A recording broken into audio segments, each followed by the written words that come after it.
familia? Kama kama mwanangu. Shwari. Ado. Fresh kabisa. Vipi kazi yako kuendelea? Kazi gani?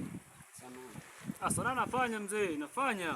Unapambana bado si? Vizuri tu mwanangu. Yaani mimi sikati tamaa hadi kieleweke mwanangu. One day yes naamini. Kwa ikaza tu namuomba Mungu hivyo, sponsor tutakuwa tunakusaidia hivyo.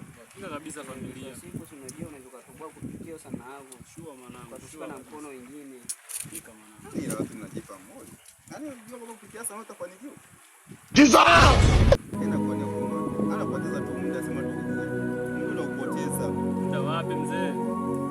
Yeye ndo wachawi tu, nyie ndo wale mnakatisha tamaa. Mimi sikati tamaa, kazi mimi nafanya mzee wangu. Yaani mimi wewe huwezi kunikatisha tamaa wewe baba. Sijakwambia kwamba Mimi naamini kupitia kazi yangu hii ipo siku itanilisha, itanivisha, itanifanyaje mwana kila kitu fresh. sijakwambia kwamba uache, lakini sasa tafuta kazi ya kufanya ambayo angalau ina maslahi. Kazi ina maslahi mzee wangu, mimi nakwambia kweli. Wewe si uone, unaona haina maslahi. Hao ndo wametoka vijijini huko, hawajui hata mjini ukoje.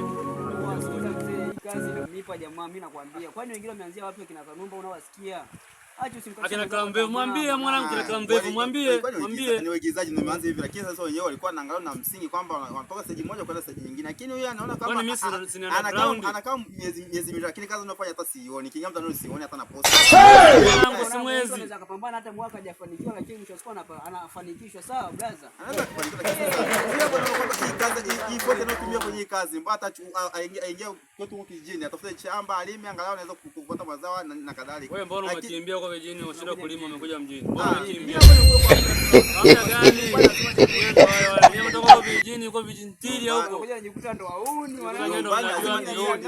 mimi niko hapo kwa muda, kwa muda msela wangu, mimi nakwambia mimi siwezi nikaje kufanya kazi unayofanya. Yaani wewe huwezi kunishauri kitu mzee wewe. Wewe maneno yangu yatunze kichwani. Baridi mwanangu. Na mimi ipo siku utakuja kunikumbuka. Siku shule nikikupiga mimi nimefanikiwa. Ukifanikiwa mwanangu, huyu jamaa usimkumbuke hata kidogo huyu. Huyu mche wako huyu. Yaani wachawi hao mwanangu, kusema ukweli unaweza kufanikiwa. Sasa nakwambia. Tafuta kazi ya kufanya ambao mwanangu hata mzazi wako kama anafanya kazi kwamba angalau mwanangu hiyo kazi unaweza kufanya, lakini kwa mzee wako kama unafanya kazi ya usanii, unapata kwamba hapa hakuna kazi unayofanya. Bado tufanye kazi nyingine. Baridi mwanangu.